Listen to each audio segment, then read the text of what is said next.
Hi guys, Friday எடுத்த vlog தான் இது. மார்னிங் டிஃபனுக்கு இட்லியும் பட்டாணி உருளைக்கிழங்கு போட்ட குருமாவும் சாப்பிட்டுட்டு வீட்டில் இருந்த உருளியில் வீட்லேயே பூத்த அலரி பூவும் செம்பருத்தியும் வச்சு டெக்கரேட் பண்ணியாச்சு.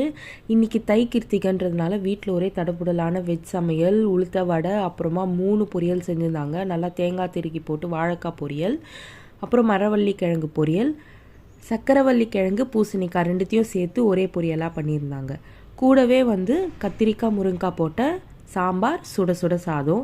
இந்த டைம் மோஸ்ட்டாக நாங்கள் சர்க்கரை யூஸ் பண்ணாமல், வெல்லமும் யூஸ் பண்ணாமல் நாட்டு சர்க்கரை மட்டுமே யூஸ் பண்ணியிருந்தோம். பாயாசத்துலேயும் நாட்டு சர்க்கரை தான். தேங்காய்லாம் திருகி போட்டு பருப்பு பாயாசம் செஞ்சுருந்தோம். அம்மா மாவிளக்கும் பிடிச்சிட்டாங்க. அதில் ஆட் பண்ணதும் வெல்லத்துக்கு பதிலாக நாட்டு சர்க்கரை தான் யூஸ் பண்ணியிருந்தோம். நாட்டு சர்க்கரை உடம்புக்கு ரொம்பவே ஹெல்த்தி. நீங்களும் சுகருக்கு பதிலாக நாட்டு சர்க்கரை ட்ரை பண்ணி பாருங்கள், ரொம்பவே நல்லாயிருக்கும். படையல் போட்டுட்டு கற்பூரம்லாம் ஏற்றிட்டு சாமி கும்பிட்டாச்சு.